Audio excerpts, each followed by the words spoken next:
semana, aunque como dicen fue pato al agua la cosa, hace casi unos 3 meses que comenzamos con esta situación.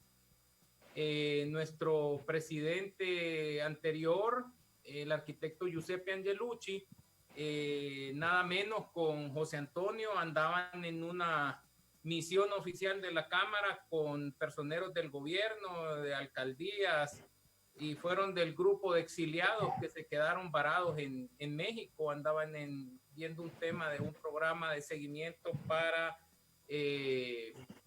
temas de aceleración de trámites y permisos.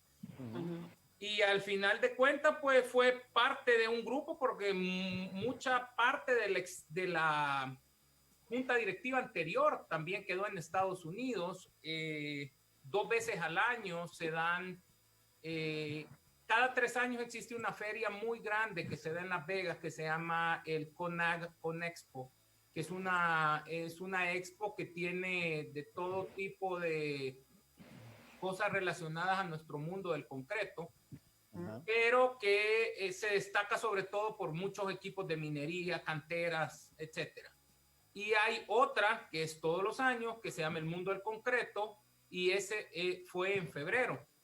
Yo tuve la oportunidad de ir a la de febrero y realmente fui a la de febrero, que he ido por 25 años a esa feria, y prefería adelantarme a los hechos porque yo prevenía que esta situación se iba a poner peor. Se lo aconsejé a mis colegas, pero no me escucharon. No hacen caso. Así que les tocó unas vacaciones largas. Vámonos a comer tacos a México. Quiero estar en el Tenampa, dijo el tío. No.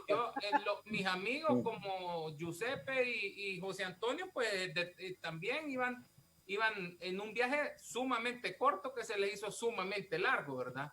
Según nosotros 2 días. Yo tuve suerte, pues, porque en realidad para mí fue una semana.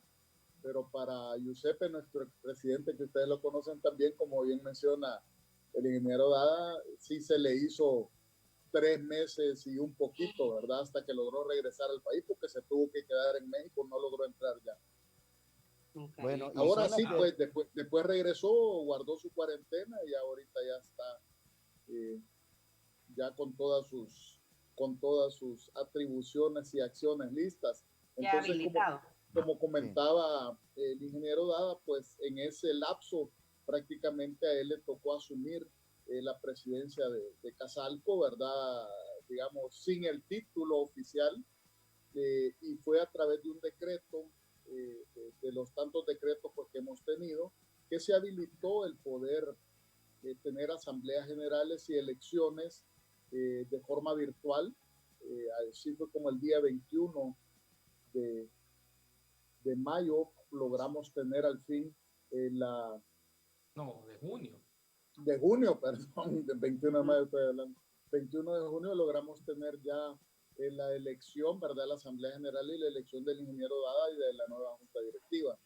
Que les cuente un poco de dónde viene. En realidad es una historia de éxito. Él es el presidente, CEO de Inversiones Omni, ¿verdad? Una empresa familiar orgullosamente fundada y creada por su padre, el arquitecto Luis Dada, y él les puede contar un poco más de la empresa y de todo lo que ellos han hecho, pero seguramente ustedes conocen muchísimas de las obras que ellos han realizado en el país. Luis, prácticamente, como decimos en salvadoreño, yo pasando iba, pues. Casi que así, y a eso yo le agregaría todavía que tuvimos el gusto en unos meses atrás, el hijo, no me acuerdo, se casaron un hijo y una hija igual de uno agremiado, y en una boda estábamos todos, ¿verdad? Y ahí ya ves, como típico colegas, que no, mira que queremos ver si tú te animás para esto, y es facilito, no hay problemas, todo tranquilo, dinamismo, la construcción, y de repente, ¡cabum! Así que, pero mira, pandemia. Ante la pregunta de Tony, pues te comento un poco. Ingeniero civil, me encantan los números, eso me llevó todavía después a sacar un diplomado en finanzas, porque todo ingeniero y arquitecto creo que es lo primero que debe de seguir, unas buenas finanzas para saber administrar los fondos que te llegan, sean públicos, privados, pero es por el bien de tu negocio, en este caso un negocio familiar fundado por mi padre, a quien le debo realmente hasta donde he llegado y la confianza sobre todo que depositó en una persona sumamente joven. Yo me gradué a los 19 años del colegio y a los 20 ya estaba en la empresa. Así que me dio la oportunidad de comenzar y entender lo que significa cada puesto y lo que significa el esfuerzo de cada persona en la empresa y el tiempo que dedica, que eso es súper importante y a veces quizás no todos lo valoran. Lo que cada uno de nuestros colaboradores sacrifica día a día, saliendo de sus casas y más en estas épocas, y el tiempo que le resta a sus familias, cuando hay veces este es un trabajo también muy demandante de tiempo. A la hora que estás en campo hay situaciones que no tienen horario, digamos, entonces, y en oficina, cuando estás trabajando en temas de presupuestos, igual. Siempre me ha gustado estar a la par de nuestra gente, demostrando que si ellos les toca un sábado, un domingo o quedarse, igual uno lo puede hacer y dar el apoyo. Así que eso me permitió, dirán, durante ya más de 30 años de estar aquí al frente, ir moviéndome en diferentes funciones, desde comprador de repuestos, ayudante de mecánico, tramitador, ir a hacer mandados de banco, lo que tú te puedas imaginar, hasta que me dieron la oportunidad de, cuando ya estaba estudiando, al mismo tiempo en la noche me dedicaba a ir a la construcción del Mercado Sagrado Corazón en el centro. Así que así poco a poco uno va aprendiendo y la vida te va enseñando, ¿verdad? Así pues, que realmente interesante, y la parte que más me encantó es los retos realmente, el no hacer proyectos, digamos, tan comunes, pero sí que dejen huella de la empresa, pero sobre todo que dejen huella en el país. Y eso creo que ha sido una de las partes que más me ha encantado hoy en este momento, asumir la presidencia. Los retos que significa en este momento, ¿verdad? Que no son momentos, que son momentos fáciles y que tenemos que pensar y reinventarnos en todos los sentidos, ¿verdad? Sí, yo creo, Diana Verónica, que en más de alguna ocasión hemos visto frente a alguna obra de infraestructura pública o privada en construcción, vaya, la marca Omni, que es, vaya, la empresa constructora del nuevo presidente de Casalco. ¿Cuál es la situación? Vaya, la pandemia vino a cambiar el mundo. Asume Luis Dada en una situación sui generis, nunca antes vista. Muchos proyectos de construcción varados se cerraron y ahí quedaron, ¿verdad? Y porque una cosa son los que ya estaban en curso, que deberán terminarse, y la otra es si vienen nuevos proyectos de construcción. Correcto. Ante tanta incertidumbre. ¿Cuál es la situación, Luis? Mira, efectivamente, tal como lo describiste, mejor no se puede.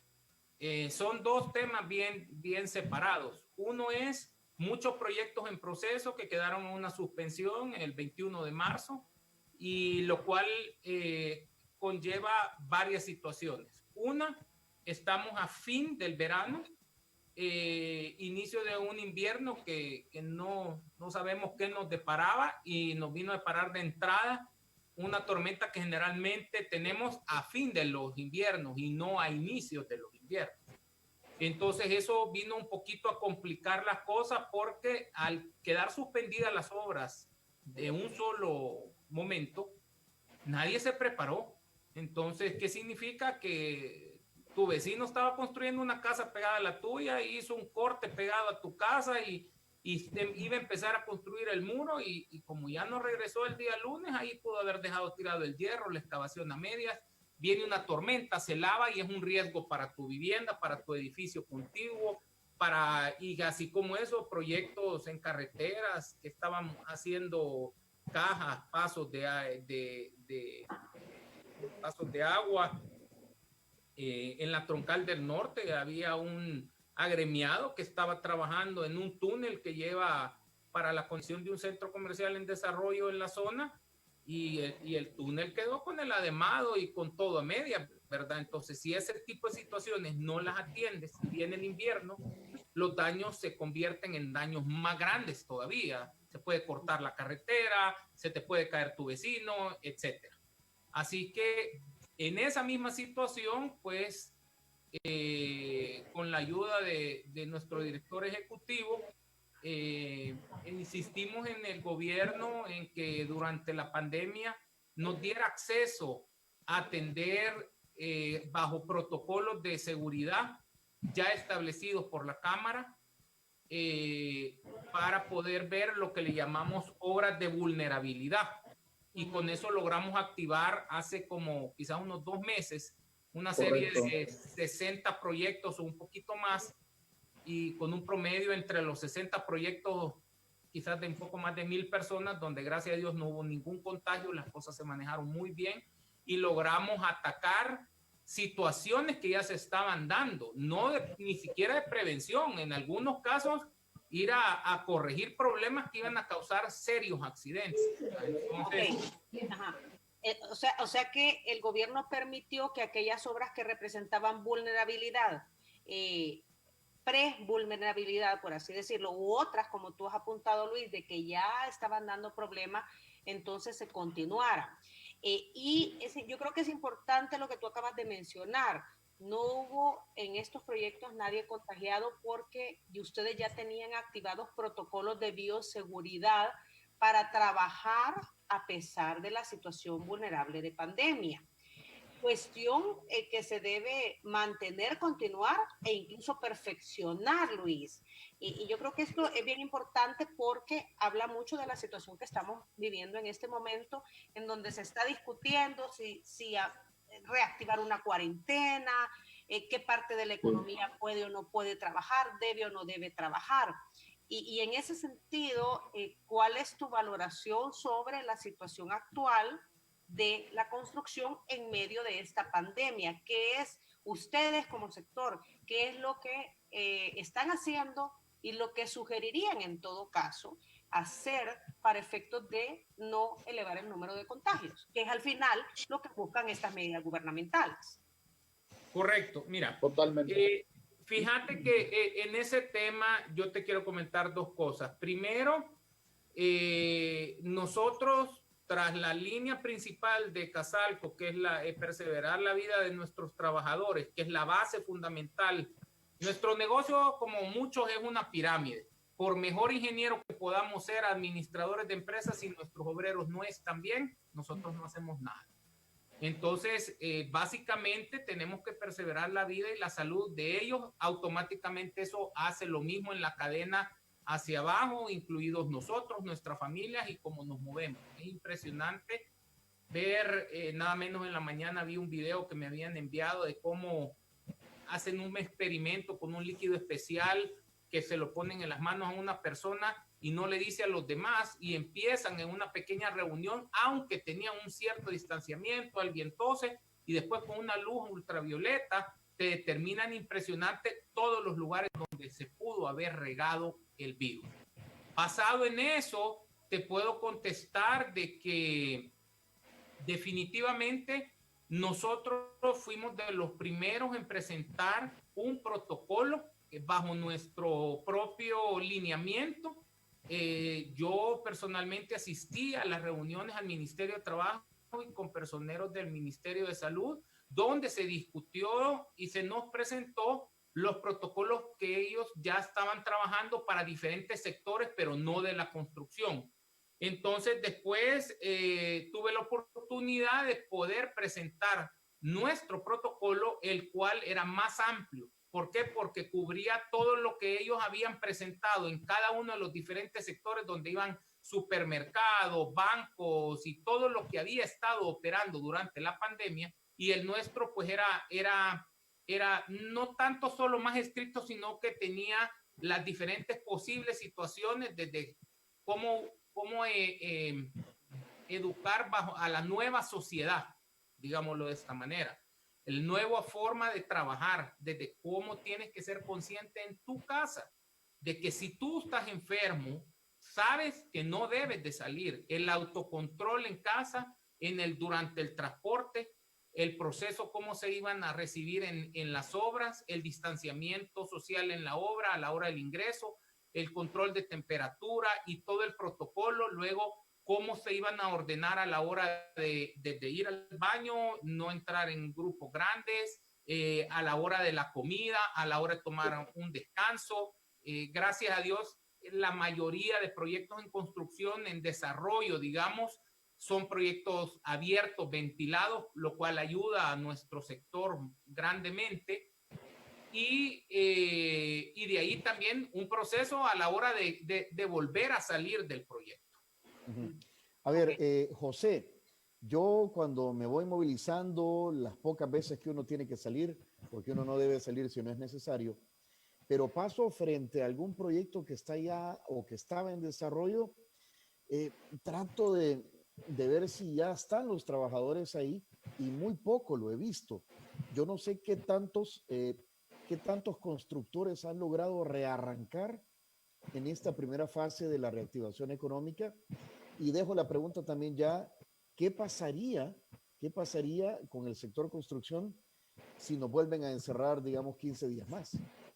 Sí, a ver, te explico la primera parte y lo otro se lo dejaría a nuestro presidente. La verdad es que lo que tú estás diciendo es una realidad. Como bien explicaba nuestro presidente, el día 3 de abril, para ser exacto en fecha, Casalco presentó ante el Ministerio de Trabajo un protocolo ya para el sector construcción.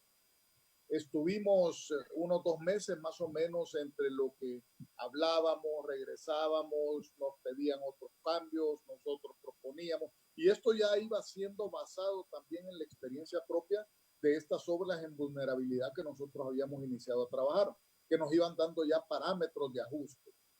Y cuando nosotros llegamos al momento en el que el gobierno anunció ya las fases de apertura, en la cual la construcción fue considerada en primera fase, como todos sabemos, si nosotros nos íbamos al estricto cumplimiento de lo que decía la fase de apertura, pudiésemos haber entrado a trabajar con un 100% del personal que labora en cada uno de los proyectos. Sin embargo, recordémonos que en base al cumplimiento del protocolo, el cual determina un distanciamiento social, se tiene que adecuar eso al distanciamiento social actual que tenemos, que es de 2 metros. Entonces, si yo antes tenía en un área determinada 100 trabajadores y ahora con el distanciamiento social de 2 metros me permite solamente 30, pues con 30 voy a ingresar. Ese es un factor. Lo otro, Tony, que tú estás diciendo es probablemente ustedes no han visto la gran cantidad de trabajadores por varios factores. Uno de ellos, recordémonos que en fase 1, primero la fase 1 inició el día 16 de junio. Al iniciar el día 16 de junio, el día siguiente era un feriado, que era el 17 de junio. Entonces muchas empresas lo que hicieron fue que el primer día llegaron para ajustar, para revisar, como bien explicaba el ingeniero Dada, cómo habían quedado las cuestiones, cómo había que reiniciar, con qué cantidad de gente, si teníamos todo listo, y empezaron en realidad a llegar ya formalmente a trabajar a partir del día 18. Nosotros mismos estuvimos en una entrevista en TCS en el cual hicimos un llamado a las empresas de que primero había que hacer un estricto cumplimiento del protocolo.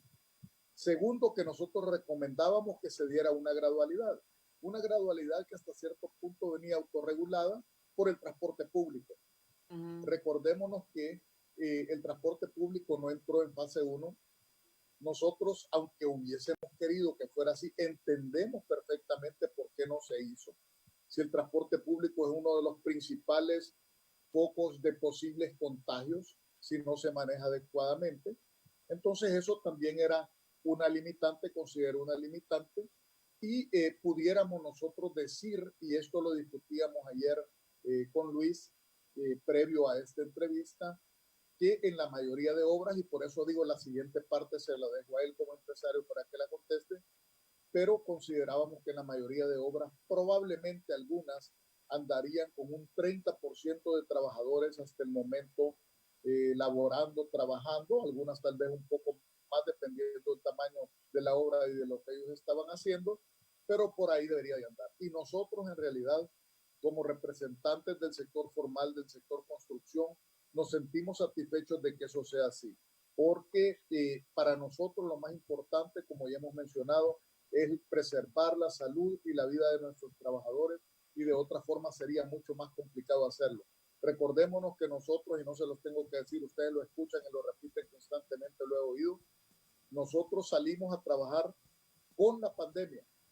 No es que la pandemia haya desaparecido, salimos a trabajar con la pandemia y eso nos llama a ser todavía más responsables. La siguiente parte se la dejo a Luis para que él les comente sobre cómo lo vemos nosotros y qué sucedería ante un posible cierre por otros 15 días o por un tiempo adicional que pudiera suceder.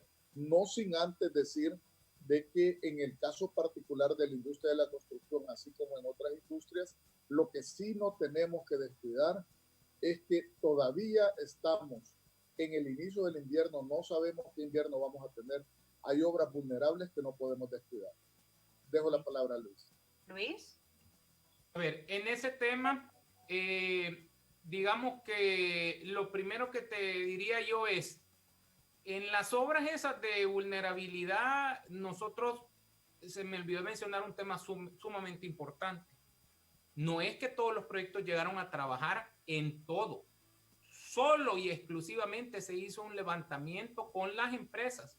¿Cuál es tu riesgo? ¿Cuánta gente necesitas? ¿Y por cuánto tiempo? Y nosotros como Cámara le planteamos al gobierno ser un ente regulador, donde nosotros fuimos a cada uno de los proyectos a determinar que la gente cumpla con las medidas de bioseguridad, número uno. Y número dos, no cumpla con el protocolo, no solo en distanciamiento, en la cantidad de gente que especificó que iba a tener y en las obras que realmente iba a ejecutar solo por emergencia exclusivamente. Nada más podés trabajar.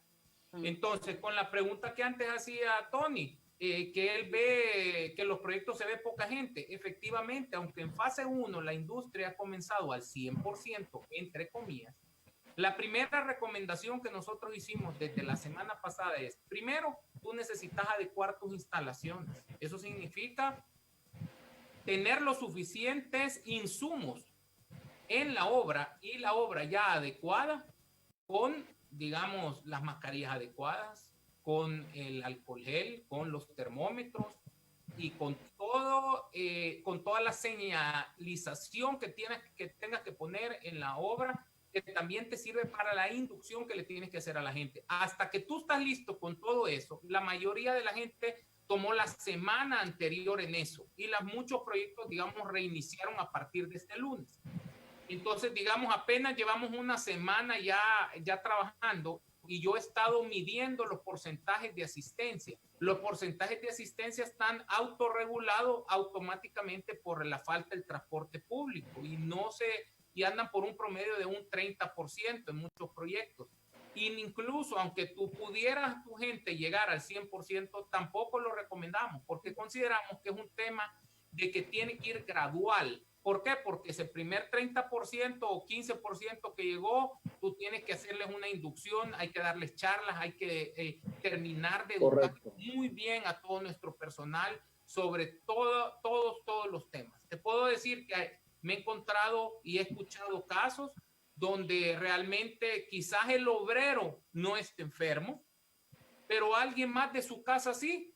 Y entonces él llega a la casa, él llega al proyecto, él le toma la temperatura y él todo bien. Y entonces se sigue un proceso casi que de un cuestionamiento donde hay alguien más en tu casa enfermo. Y ahí es donde salen situaciones. Ah, sí, fíjese que mi hijo o mi hermana que llegó tenía tos y tenía temperatura. Y entonces tenemos que hacer conciencia en la gente que eso es parte de su autorregulación. Porque si no, ya es muy tarde cuando esa persona llegó y tú puedes contagiar, según dicen los médicos, desde un día antes de demostrar los síntomas hasta X días después. Entonces yo puedo no tener un síntoma y estar contagiando al resto de compañeros, ¿verdad? Entonces, pero claro, ya tenía previamente algo porque sabía que alguien en casa podía tener una temperatura o algo. Entonces, Ese es un punto que vuelvo a recalcar que es sumamente importante. De ahí para allá, San Salvador en la industria de la construcción casi se convierte como en un dormitorio. Tú trabajas de lunes a sábado, la mayoría de proyectos hasta el mediodía del sábado, y mucha gente nuestra en la industria es en su mayoría fuera del área de San Salvador. Digamos, lo más cercano que podemos tener puede ser Ilopango, Apopa, Soyapango, San Martín y sectores así, pero ya después nos vamos Lourdes, Sonsonate, exacto. Entonces, mucho de nuestros obreros vienen del occidente del país. Entonces, esa gente no puede transportarse. Y aunque nosotros querramos poner transporte privado, aunque eso genera, digamos, un impacto económico y que tú valoras entre ese impacto económico y el costo de intereses en un proyecto que está financiado, al final de cuentas es un tema que la dispersión de gente es tan grande que se vuelve casi imposible. Ojalá a uno, ojalá a otro, pero no puedes tener miles de rutas, ¿verdad? Entonces eso ha autorregulado en parte, yo diría que hasta gracias a Dios que lo ha hecho así autorregulado la situación, porque aunque todos querramos producir más, aunque todos querramos trabajar más y que nuestra economía definitivamente lo necesita, tenemos un serio problema y lo vemos todos alrededor, amigos, conocidos, enfermando, muriendo. Y entonces creo que podemos trabajar siempre que sigamos un protocolo, pero sumamente estricto en todas sus partes, desde la conciencia propia antes de salir de casa. El uso completamente todo el tiempo de una mascarilla adecuada. Los protocolos aprobados te determinan el tipo de mascarilla. Ponerme un pedazo de tela en la cara no es lo adecuado.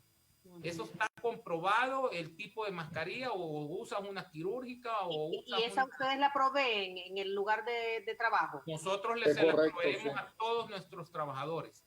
Entonces, digamos que la mascarilla más eficiente que hemos logrado ver es la mascarilla de tela que cumpla, que tenga una de las dos propiedades, y si tiene las dos, que solicita el protocolo, es lo ideal, que tenga un producto antimicrobacterial, y lo otro es que tenga un producto impermeable. Y principalmente diría yo el impermeable, porque tú lo que buscas es evitar que las gotas que pueden estar en el ambiente no solo penetren la mascarilla, sino que queden adheridas. Entonces, muchas de estas mascarillas llevan un proceso en su fabricación con líquidos especiales que después se incorporan a la tela a través de un proceso de calor especial a altas temperaturas que generan como un teflón que te cierra la mascarilla. Eso es lo que permite que la mascarilla, entre más la laves y con agua, en vez de fría, caliente, genera todavía más cierre de la mascarilla. Entonces, eso permite que hay algunas mascarillas que te pueden decir en el mercado 10, 15 veces es lo que la puedes lavar. Entonces, nosotros, ¿qué sugerimos en un caso así? Tú tienes que suministrarle por lo menos 3 mascarillas a tus trabajadores. Una exclusivamente para el transporte, otra exclusivamente para el trabajo y otra para recambio, para estar lavando una, y esas las vas alternando. Otro método que nos recomendaban era el marcar tus mascarillas. Si yo te diera N95 y te diera, digamos, 3 N95, marcarla como 1, 2 y 3, para evitar que la carga viral caiga constantemente durante 4 o 5 días continuos a la mascarilla. La 1 lo ocupas un lunes, la martes ocupas la 2, el 3 la miércoles, y así te vuelve el jueves, ya regresas a la 1, y eso te permite que la mascarilla también tenga un poquito más de seguridad que es para ti. El uso adecuado de la mascarilla es que fíjense uno mismo en la cantidad de errores. Tener la mascarilla, el cómo quitártela, el que desgraciadamente no me fijé, me la quité ya y la puse aquí, y entonces tocó la superficie donde está adhiriéndose todas las bacterias. O uno se tocó después la cara. El constante lavado de manos. En los proyectos lo hemos repartido con equipos para lavarse las manos en diferentes lugares. Jabón antibacterial, el uso de la mascarilla y adicionalmente el alcohol gel. El control de temperatura es sumamente importante. Entonces, y el que la gente aprenda a que a mí no me estén preguntando, que salga de mí. Avisarle a mi jefe, avisarle a mi gente. Dime, Tony. Sí, me puse a pensar con todo esto de los atrasos, que en la industria de la construcción los proyectos llevan tiempos, plazos, supervisión, les van liberando, digamos, los fondos para la compra de los materiales. Hay un montón de, o sea, es una de pasos y plazos. Un cronograma. Un cronograma, gracias. ¿Qué ha pasado, digamos, con todos los demás actores que tienen que ver con la industria de la construcción? ¿Han sido comprensibles?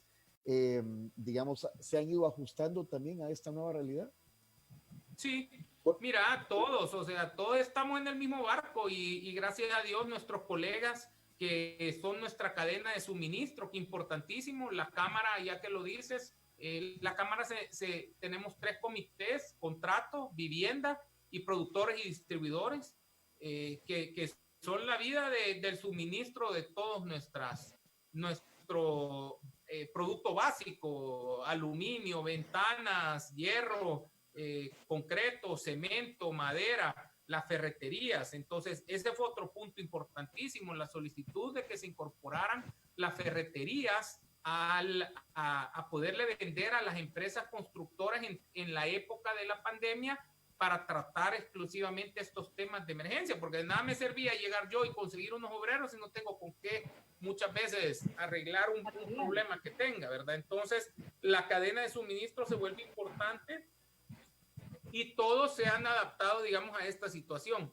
En nuestra industria es complicadísimo el proceso de cobro, porque como tal lo dijiste tú, en los periodos normalmente los contratos, si el día 5 de mes te dieron a ti la orden de inicio, son 30 días de trabajo y son de 5 a 5 del siguiente mes. Entonces, si a mí me encerraron el 21, yo tenía 15 días de obra ejecutada que no pude cobrar.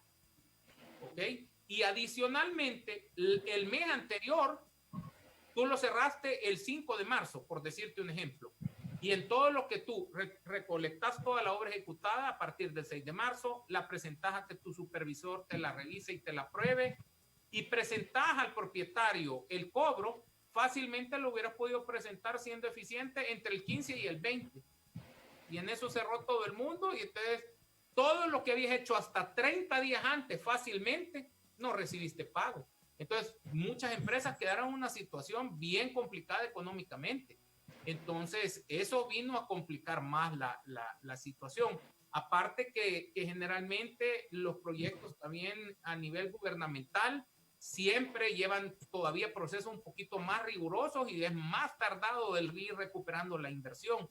Entonces, en nuestro rubro, en ese sentido, sí ha sufrido mucho, pero nuestros proveedores también han sido bien comprensibles y se han adaptado mucho a la situación. O sea que por en supuesto, estos momentos, siendo responsables todos como empresarios, ¿verdad? En estos momentos, por así decirlo, dado que tienen una semana de trabajo, Luis, estarían como poniéndose al día, vaya, en este Ni tema. tanto, te diría yo. Sí. Empezando a ponerse al día, va. Empezando a ponerse al día en este rubro. Pero reitero la pregunta de Tony. En estos momentos se ha comenzado discusión en la Asamblea la posibilidad de esta iniciativa del Ejecutivo de otros 15 días de cuarentena. ¿Qué piensan al respecto? Mira, primero que los documentos que los ves en las redes sobre esos cierres, creo que todavía habla como en la pandemia de ciertas aperturas y creo que ha dejado cierta libertad todavía a la industria de la construcción, por lo menos. Eso es lo que creemos nosotros, pero definitivamente la situación está difícil, la situación está complicada, los hospitales se ven por todos lados que ya colapso. Yo te lo puedo decir a título personal como empresa. Hemos visto casos de gente que va al seguro social, digamos, porque están asegurados y las colas son gigantescas para que te atiendan, no digamos para que te admitan, ¿verdad? Entonces, parte de eso significa la autorregulación que tenemos, que no desbordarnos, que somos, aunque no haya un llamamiento del gobierno otros 15 días, jamás te dijera de que nos incrementáramos todavía mucho en el porcentaje, que ya lo mismo que tenemos a un 30, 40%, es irte paulatinamente, no solo poniendo al día, sino que va a ser bien difícil volver a agarrar el ritmo de producción que tú tenías antes. En la industria de la construcción es una curva que tú vas ganando de producción cuando vas haciendo, digamos, casi que el mismo trabajo en la obra, y entonces eso te va generando una mejor curva de rendimiento, la cual totalmente se vino abajo y tienes que volver a empezar con el problema adicional de una reducción seria de personal. Entonces, si el gobierno vuelve a llamar realmente a una cuarentena, pues nosotros automáticamente, nuestro gremio lo que tiene que hacer es acatarla como los demás, ¿verdad? Es por el bien y la salud de todos. Si nosotros como industria nos permiten seguir trabajando, tenemos sobre todo que dar el ejemplo de cómo poder trabajar cuidándonos, porque la verdad es que nos pueden cerrar 15 días y después en 15 días volvemos a salir y va a ser la misma situación. Y lo que tenemos es que aprender es a ser cuidadosos, a ser sinceros, sobre todo, a saber tratar la situación por nuestro bien y el de todos nuestros colegas, ¿verdad? Entonces, creo que mientras no exista una vacuna, vamos a tener que aprender a trabajar. No es aprender a quedarnos en casa bajo un terror y miedo, ¿verdad? Sino que es aprender a trabajar y cuidarnos, ¿verdad?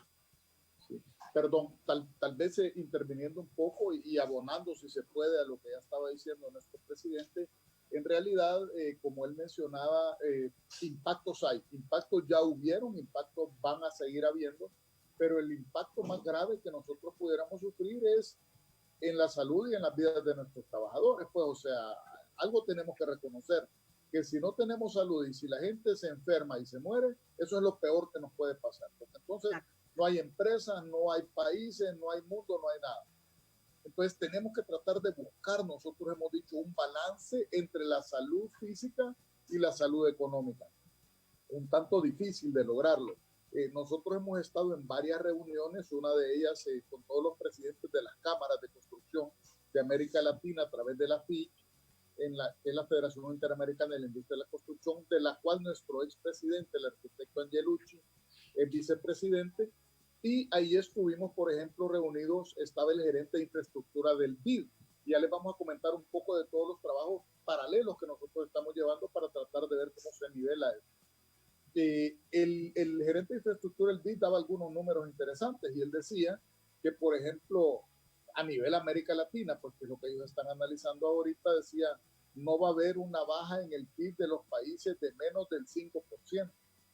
Es grande, eso es enorme, grandísimo.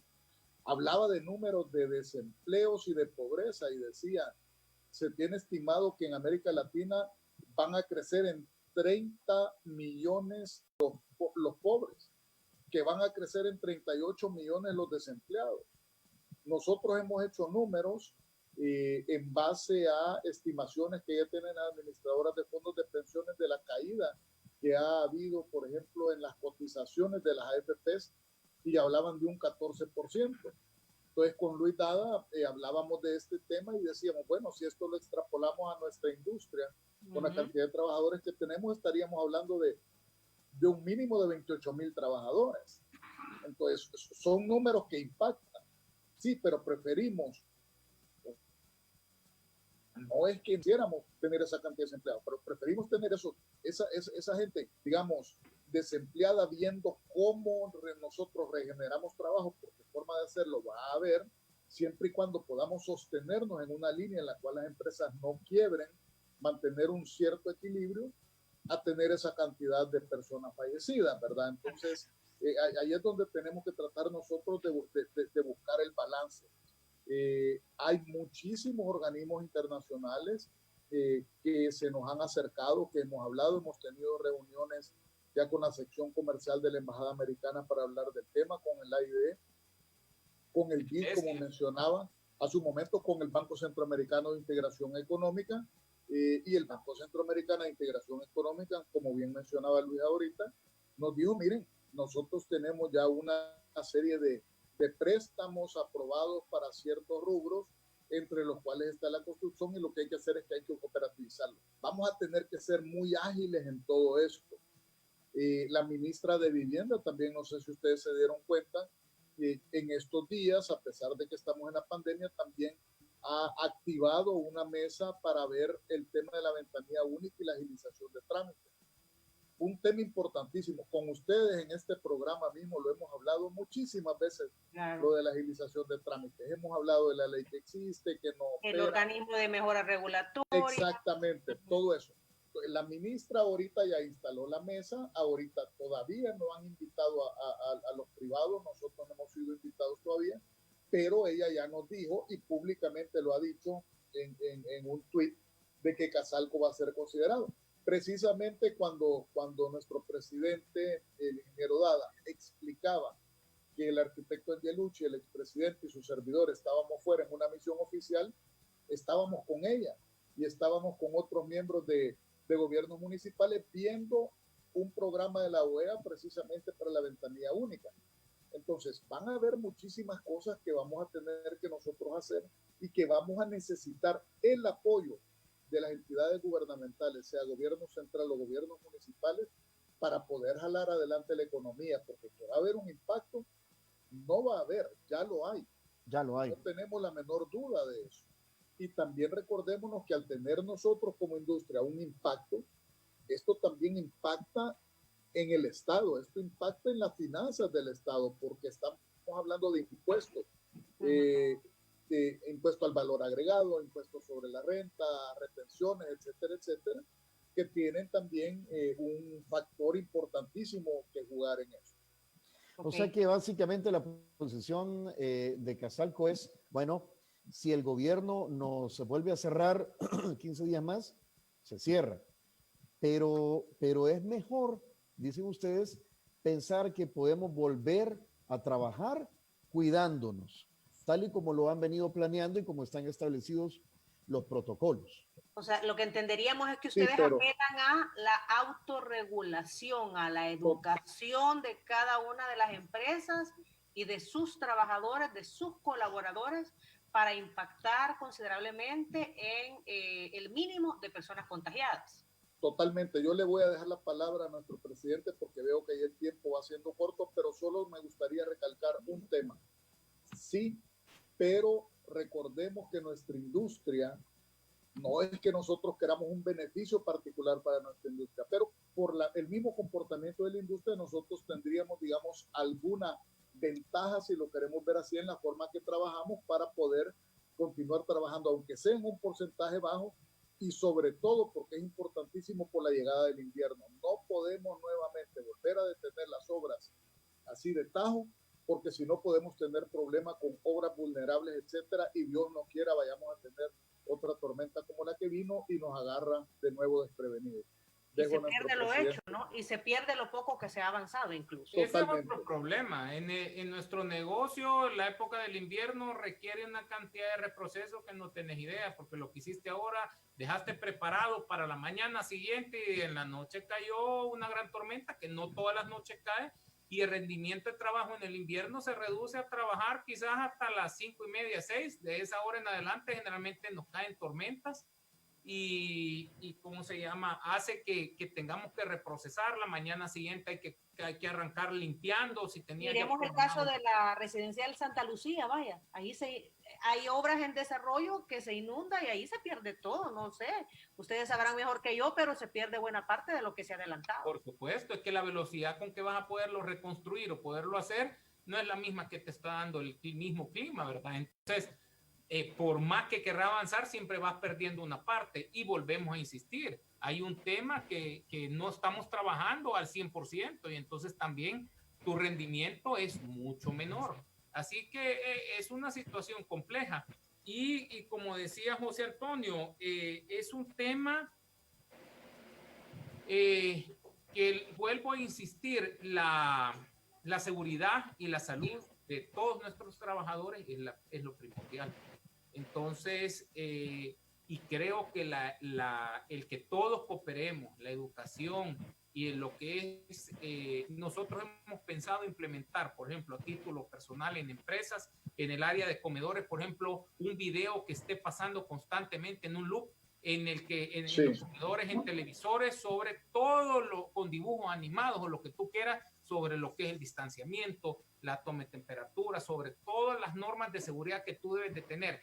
Entre más lo divulguemos, más lo vamos a tener en nuestras mentes presentes. Ok, aquí tengo un comentario que creo que es bien importante. El tema de los protocolos para el manejo de los colaboradores deben incluir el tema de la prueba COVID-19, porque sabemos que no es fácil distinguir entre una gripe y COVID-19 porque tienen síntomas similares. Sin embargo, ni el Seguro Social tiene la capacidad para hacer esta prueba. Sería una de las cosas que llevarían a esta mesa, Luis, José Antonio, en el sentido de cómo masificar las pruebas. Definitivamente. De manera que te permitan tener esa certeza de si un trabajador, ¿verdad?, está o no contaminado, y de esa manera detener los contagios. Más de una vez, nosotros insistimos de que los empresarios estamos en la disposición de invertir adicionalmente en eso, en tener test de chequeo de los trabajadores, que es lo básico. Mira, el problema más grande es cuando vemos los reportes que nos dan en la página del gobierno. Ponle atención a la cantidad de asintomáticos, es impresionante, es grandísimo. Bueno, entonces eso da una respuesta automática de que te está llegando un asintomático que él no siente nada, pero se está convirtiendo en un portador constante del virus, ¿verdad? Entonces, el poder tener acceso a que podamos generar pruebas es sumamente importante. Ahora recién lo liberaron, pero ningún laboratorio en este momento entiendo que tiene pruebas, porque igual tienen que tener condiciones, prepararse, creo que tienen que tener un área aislada, y ese es un tipo de prueba, pero creo que hay otro tipo de pruebas. Y la industria de la construcción, Casalco, sus agremiados, ¿están dispuestos a invertir en ese tipo de pruebas? Pues fíjate que depende del tipo de prueba, porque hay algunas pruebas que también entiendo yo que tienen buena confiabilidad, que son unos test más rápidos, que se pueden hacer inclusive en campo a la gente y estar testeándolos. Lo que pasa que lo va a tener que hacer casi que a diario, cada X días, porque ponele, yo el día de ahora salí negativo y en la tarde o en la noche así es, ahí me contagié, cometí un error y el vecino me llegó a hablar o a pedir algo y no tenía la mascarilla, o él estaba enfermo y no me dijo nada que su señora, o sea que realmente el problema es no está tanto solo en las pruebas, está, te lo vuelvo a insistir, en cómo nosotros mismos nos cuidamos. Esa es la base. Si no, tendrían que hacerte pruebas a diario, digamos. Sí, es complicado. Bueno, ya hablamos de cómo terminar los proyectos que quedaron a la mitad. Ahora hablemos de qué tan... La perspectiva. Sí, las perspectivas, porque si hay algo que dinamiza la economía y aporta al Producto Interno Bruto es la industria de la construcción. Y estamos hablando de proyectos en lo privado y también, obviamente, no sé cómo estamos con lo público, qué han platicado ustedes y de cuánto es la suma de inversiones que podrían verse detenidas o ya que ya no se van a realizar. Mira, esa es la pregunta, como dicen, del millón. Mira, Tony, principalmente nuestro rubro vive de la inversión pública y de la inversión privada. En la parte de la inversión pública se ha visto seriamente mermada. ¿Por qué? Porque normalmente la inversión, creo que José Antonio tiene el dato exacto, creo que andábamos en 786 millones para este año en los diferentes programas que la Cámara impulsa a través de los diferentes ministerios para divulgar todas las inversiones que vienen en el 2020. Pero esas inversiones luego traen sus procesos de licitación, evaluación y adjudicación. Y eso generalmente en los primeros meses del año, lo que se haya logrado hacer fue muy poco. Entonces, estos meses perdidos han sido un impacto muy grande en la inversión. Normalmente el país anda entre un 55 y un 60% de ejecución de la inversión pública proyectada. Entonces, eso te está dejando quizás unos 600 millones de dólares que íbamos a tratar de ejecutar este año y de los cuales consideramos que fácilmente pueden retroceder a 300 millones de dólares si es que continuamos trabajando y los procesos de licitación pública continúan. Y no dejen de ver que también al Ministerio de Hacienda ha hecho las gestiones donde pide que se suspendan todos estos procesos y eso que también todos los fondos sean reorientados a la atención de la pandemia, lo cual viene a complicar seriamente el tema de la obra pública porque estaban hablando de derivarla para el 2021 y donde nuevamente le hacemos un llamado al gobierno para analizar el que necesitamos que se reactiven la mayor parte de proyectos públicos que podamos, ¿verdad? Hemos tenido ya reuniones con el señor ministro de Obras Públicas donde nos han dado buenas noticias de que se espera ya reiniciar proyectos como la continuación del Bypass de la Libertad, continuar con los procesos de licitación del Bypass de San Miguel, el tema de Surf City, el tema del nuevo Bypass de... ¿Qué está pasando con la reactivación de la planta potabilizadora de Las Pavas? Porque alguien me comentó que los trabajos complementarios que se estaban haciendo incluso con fondos de El Salvador, porque el resto se está haciendo con fondos de Francia, si no mal recuerdo, esos estaban paralizados. Me llamó la atención porque el tema del agua es vital, e incluso para el control de la pandemia el tema del agua es vital. Y entonces el parar las obras complementarias en la planta potabilizadora de Las Pavas, pues me llamó la atención porque, bueno, si lo que necesitamos es que el agua llegue a las casas de los salvadoreños para tener un adecuado lavado de manos constante que se está pidiendo. Entonces, si estos trabajos estaban paralizados, ¿cómo se va a lograr? O sea, ¿qué información tienen ustedes sobre eso? De hecho les comento, bueno, como tú bien mencionabas, Diana Verónica, hay dos componentes, ¿verdad? Está el préstamo de Francia en Natixis, eso siguen trabajando allá. Obviamente han tenido retrasos también, porque recordémonos que Europa fue también bien golpeado, ¿verdad?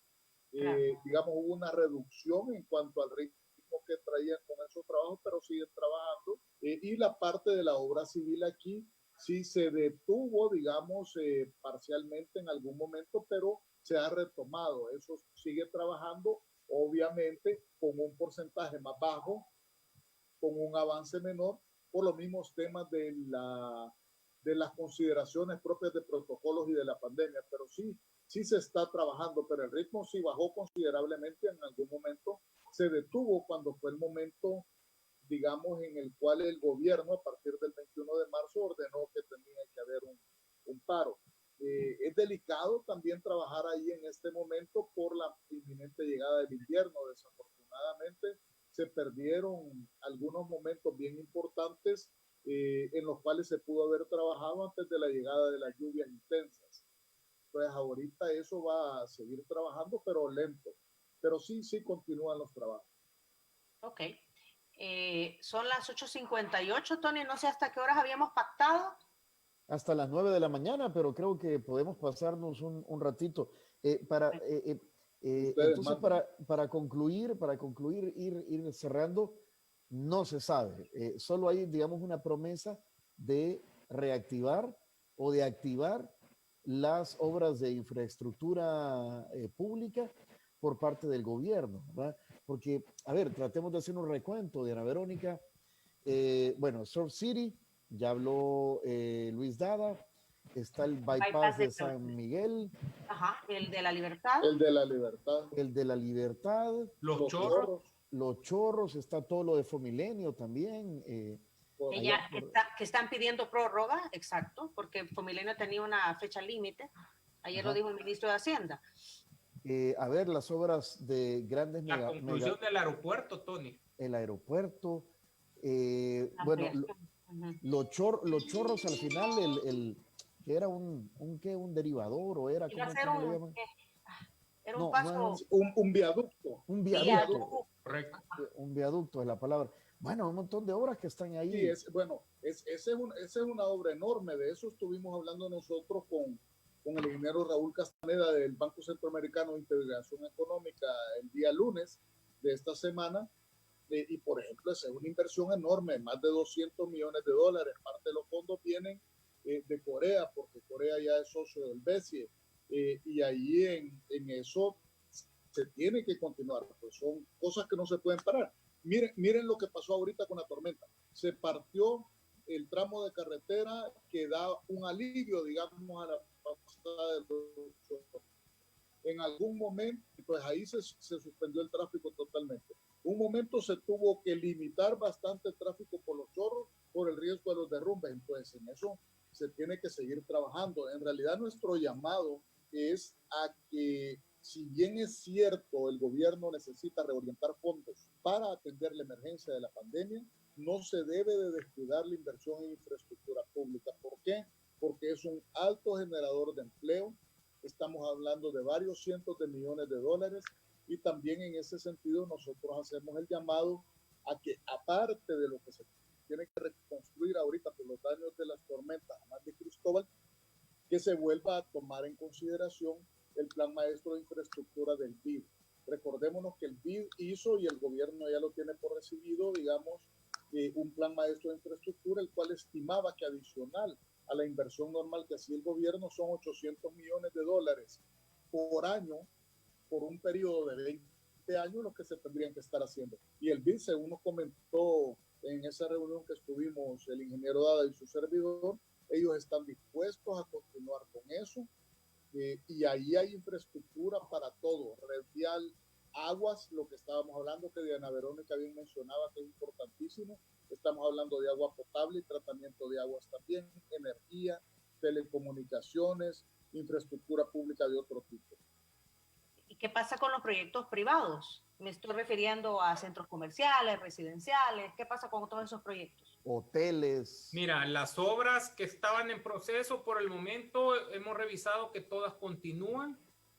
La proyección de obras, como lo que acaba de decir Tony, hoteles, creo yo que son obras que sí se van al congelador, porque como ustedes saben, todos los hoteles y toda la industria turística ha sido sumamente golpeada y no creo que a corto plazo tampoco se vaya a reanimar como todos quisiéramos, ¿verdad? Entonces, las inversiones en la parte hotelera creo yo que van a quedar en suspenso fácil unos 2 años, a esperar que Dios mediante se encuentre una vacuna a esta situación y que se empiece a normalizar el tema de los viajeros y la ocupación en tema de cuartos o hoteles, ¿verdad? Entonces, pero luego en desarrollo privado, algunos proyectos siguen, otros pues los clientes lo están analizando, porque también aquí es un tema en cadena, ¿verdad? O sea, no es solo que yo como cliente en privado quiero invertir, sino que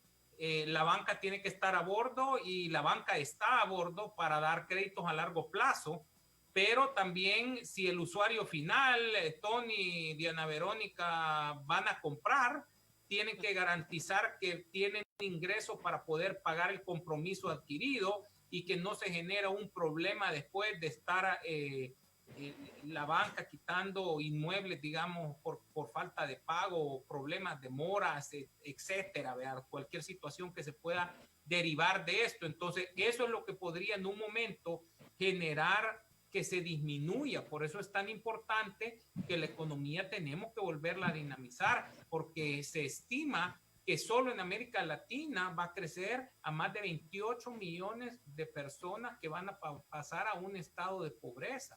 Más hablar de, creo que en el estudio hablaban de 33 millones de personas posiblemente en toda América Latina pasen a desempleados, ¿verdad? Entonces, eso complica que la inversión pública y en nuestro rubro, en el sector construcción, pues llega en una cadena gigantesca en la economía, y es por eso que la dinamización de nuestro sector es bien importante, ¿verdad? Bueno, vamos a ver qué sucede entonces, Diana Verónica. Yo estoy intrigado en saber cómo le ha ido a la industria del chile del tío en esta pandemia. Seguimos. más despacio, ¿verdad? Porque no es tan fácil con todos los insumos, pero ahí seguimos siempre listos. Bueno, comenta, aprovecha, por favor. Aproveche. Aprovecha, José. Haga el comercial ahí. Sí, Hacer el comercial, no sé, aquí tenemos dos de los mejores clientes, Tony y Diana Verónica, así es que no, el chile del tío sigue de boca en boca en todo El Salvador. No solo en El Salvador, fuera del Salvador también. Fuera del Salvador también. Es producto nostálgico. Internacional. Sí, Es producto nostálgico el chile del tío. mira, y lo único dejan es que pasar, lo dejan pasar en migración allá en los Estados Unidos. Sí, hombre, no, pero ahorita sí es un problema. Pero Tony haciendo preguntas comprometedoras siempre. Yo no sé. No, fíjense que les voy a contar que es divertido porque hay varias gente de verdad que afuera lo pide y ahorita pues es más difícil.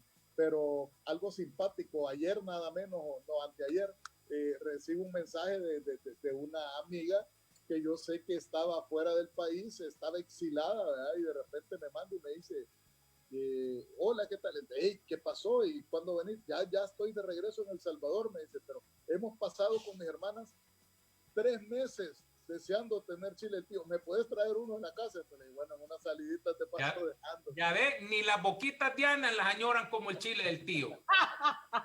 Hey, Diana, preguntémosles la dinámica de hoy.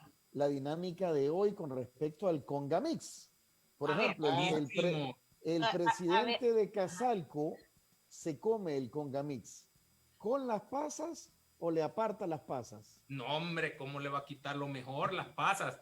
¿Sabes qué le quito yo? Creo el pretzel. Eso es lo que a mí no mucho, pero lo demás me encanta. Es una mezcla perfecta entre dulce y salado. Ok, pero el pretzel lo aparta, Luis, y no se lo come. O sea, queda claro. Lo dejo de último, digamos, para comérmelo individualmente. Ok. ¿Y el tío? ¿Y el tío? ¿Le pone el chile del tío al Congamix? No. Por supuesto, es que si no, no sirve. El chile del tío tiene que ir ahí con todo, ¿verdad? Desde el desayuno, almuerzo y cena, como todos sabemos. ¿Y las pasas? En realidad yo sí le aparto las pasas. ¿Por qué? Sí, porque soy más de salado, lo dulce, soy muy poco para lo dulce. De hecho, muchas veces cuando ofrecen postres, no los como. Soy más de salado, entonces aparto las pasas, pero todo lo demás me gusta. Y sí voy separando las cosas así de a poquito. Por ejemplo, los elotitos, me encantan los palitos. Entonces va agarrando uno los maní japoneses. No es de los que agarra el pucho, entonces, tío. No, voy separando. Separatista. Y me lo voy a comer. Separatista vasco. Ok. Mira, y trae maní japonés, es cierto. Creo. ¿Sí? Iba a agregar algo, Luis. Sí, miren, bueno, con el tema nada más, si tú me dieras las pasas solas, quizás no me las comiera todas así, porque sí, no soy mucho, yo soy más de salado que dulce, y entonces algo que quizás me empalagaría demasiado rápido, pero cuando lo dejas en la mezcla, el sentir ese saborcito dulce ahí en el fondo sí realmente es muy bueno. Y de veras que yo sí añoro los productos Diana muchísimo, y sobre todo nuestra industria nacional, que es lo que más tenemos que promover. Ese es un tema que yo en Casalco sí he sido bien expuesto. Sí. Es el tema de la industria nacional, las empresas salvadoreñas que podemos y hemos demostrado que tenemos la capacidad de ejecución de cualquier tipo de obra que hemos podido desarrollar, y lo hemos hecho todos, incluyéndonos nosotros, en el que hemos ejecutado obras. Nosotros colaboramos en la ejecución del Puerto de la Unión y otros proyectos complejos donde realmente se demuestra la calidad de nuestra mano de obra. Yo les digo, personalmente he tenido la oportunidad de trabajar en 7, 8 países en el Caribe, y yo admiro, añoro la calidad de nuestra mano de obra. Gente buenísima, excelente, no hay reproceso, si acaso es muy poco. La calidad de nuestro trabajo, de nuestros obreros, el emprendimiento de nuestros obreros, eso no lo ven en otros lados. Yo se los puedo decir en carne propia. La calidad del obrero salvadoreño es 10. ¿Qué cantidad o qué porcentaje, si podemos hablar de porcentaje, Luis, de empresas salvadoreñas son las que están trabajando precisamente en El Salvador? Porque yo me recuerdo al exministro Tony de Obras Públicas, Gerson Martínez, que decía, o sea, para los pasos multinivel, los pasos desnivel, que las empresas salvadoreñas eran las que ganaban las licitaciones y que iban a lo seguro, porque incluso habían habido malas experiencias con empresas extranjeras en cuanto a calidad y en cuanto al cumplimiento de la obra. Entonces, El Salvador decía, no tiene que envidiar para nada y se cumplen los estándares de calidad. Si pudiésemos hablar en porcentaje actualmente, ¿qué cantidad de mano de obra o empresas salvadoreñas son las que están en el mercado? Quizás no mano de obra, más bien empresas. Ajá. Y en porcentaje, yo me atrevería a decir que quizás más del 95% son salvadoreñas y quizás hasta un punto más.